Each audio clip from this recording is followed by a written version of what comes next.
Minnesota Fighting Vikings head coach Mike Zimmer held a press conference on Monday feeding the local media jackals after the Vikings stunning and brave come from behind win of their own making against the Carolina Panthers. And I know, I'm trying to train myself, stop complaining about wins, but when... Anyway, so the Vikings are 3-3, head into the bye. Here's what Mike Zimmer said. When asked about Patrick Peterson's hamstring, Gosling, Strib, go. Mike Zimmer confirms it's a hamstring injury for Patrick Peterson.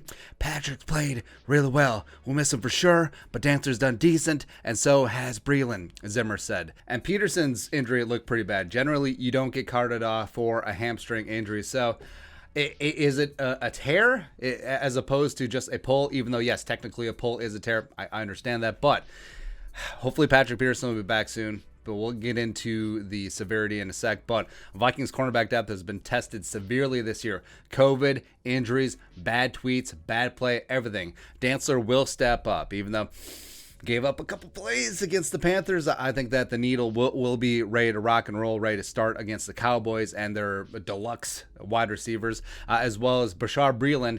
Johnson's aside, he's played pretty decently the last couple weeks, especially compared to how he did the first couple weeks. On Patrick Peterson's severity of his hamstring injury, Vikings, no, we don't believe it's season ending, Coach Zimmer on Patrick Peterson's injury, which...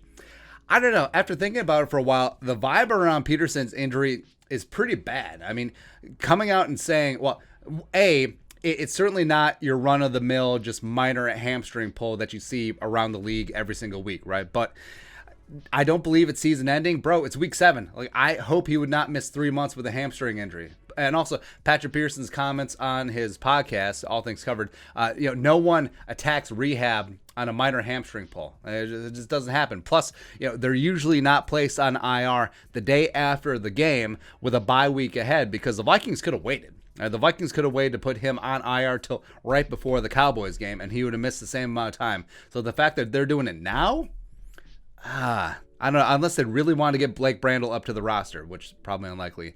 On Michael Pierce's return, Gosling, Strip, go. Mike Zimmer said that the Vikings should get Michael Pierce back here pretty quick. He's been missing since the Browns game with that elbow injury that he suffered in practice initially. Talking about practice. And yes, Armand for Watson, jumping James Lynch played extremely well against Carolina, getting after it. But... call me crazy. It would be nice to have the best 4-3 nose tackle in the league back. I mean, I'm not saying, I'm just saying.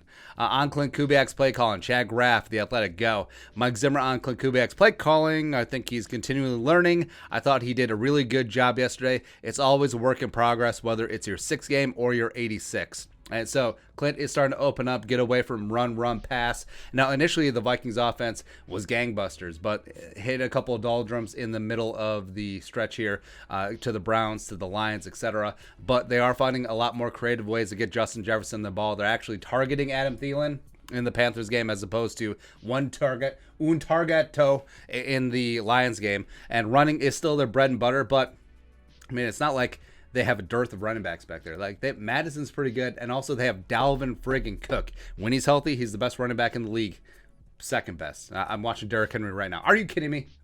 But yeah, play action, moving the pocket has made a comeback too. And it's weird. Whenever the Vikings do that and they get away from straight 5 and 7 step drops, things go better. Things go better for Kirk Cousins. Crazy. Also, so Zimmer's been really pulling punches on Greg Joseph. And it's very odd because he's never done that before with kickers. But maybe it's because Greg Joseph does have quite a bit of talent at times. But the fact that he's missed 4 field goals in clutch time, the game winner against Arizona, missed 1 late against Detroit, missed 2 against the Panthers, I don't know. I think it's time to bring in some competition, at least put a kicker on the practice squad and just give a little, hey, Greg, you ain't going to perform today? Go ahead. Also, he mentioned that Dalvin was instrumental being a vocal leader at halftime as well as after the blocked punt for a touchdown, really getting the team going. He is a true blue vocal leader, not just his actions on the field, but also he's really stepping up and really earning that captaincy, as well as explaining the reason to go for 2 early. And we said, you don't go for 2 until you have to, because then you just keep chasing points. And I understand. Had the penalty, getting it down to the 1, you have this great offense, you think that you can get in. It's understandable.